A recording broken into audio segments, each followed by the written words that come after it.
What are your thoughts on conference home opener and playing San Jose State tomorrow?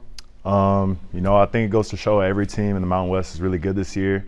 Little things are going to come back to bite you in the butt, so we just got to tighten those things up. A lot of games are going to come down to that last 4-minute stretch. So just being able to perform in, end-of-game situations is going to be key for the rest of conference play. Because obviously you had the bye, so you had a couple extra days, I guess. How tough or easy was it to try to move past how frustrating that game was the other night? It was tough just because, Coach Rice always says we got to address our issues, and our issues are going to be our issues until we face them. So that's what we did the past 2 days. We were going really hard defensively, just trying to get our defensive presence back and have something that we can rely on.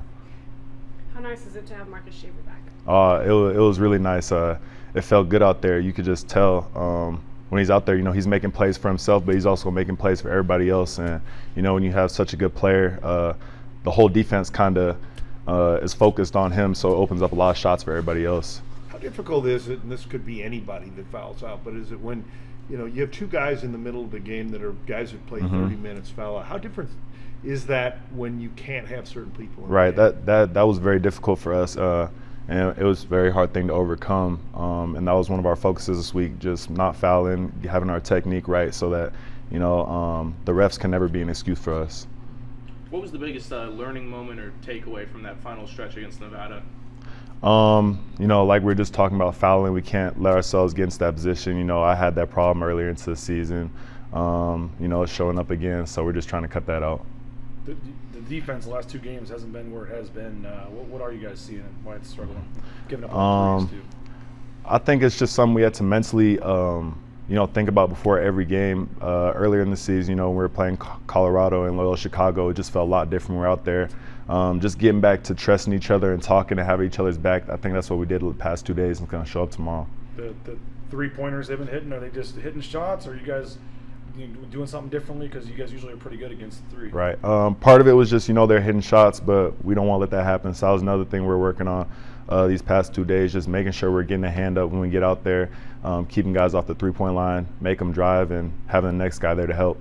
Speaking of 3-pointers, you've been pretty hot from outside. What's been different the last, say, 8 games or so when you seem to be really, really hot? Just doing a lot of maintenance work, shooting the ball a lot on every off day, getting in here every day, getting my reps in, not just from the 3, but form shooting, and it really just makes a difference. That last play, defensively when they scored the layup with like 3 seconds left, I'm sure you guys watched that a ton. Was there anything different? I mean, I know Pavle's in there, and it just was kind of a weird thing, but I mean, could you have helped a little bit, or what could have happened there, I guess? I definitely could have helped. He was the hot hand. He had, I think, 3 buckets in a row, so that's just something we got to pay attention to next time, and as well as trying not to let ourselves get into that position where we have to, be on defense for the last stop, and we could have got there earlier. San Jose State hasn't had a winning record since like 2010-11, but they seem to be a different team this season. What is Coach saying about not overlooking them tomorrow night? Like I said, it's a very tough league this year. Everybody's really good.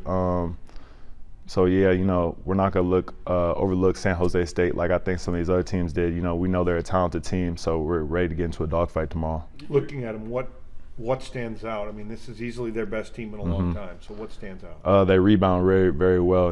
They go to the glass aggressively. They have some big guys, and they just found their niche there. Well, I know it's only going to be the second conference game, but what do you make of this conference? You're obviously new to it, and you see some of the teams and some of the venues. You'll get more familiar with it as you go. But what's kind of your outside look early on of this league? It's great, high talent, competitive every night, and I just love that. It's the best thing about basketball, just going and get into a fight every night, and it's never going to be easy.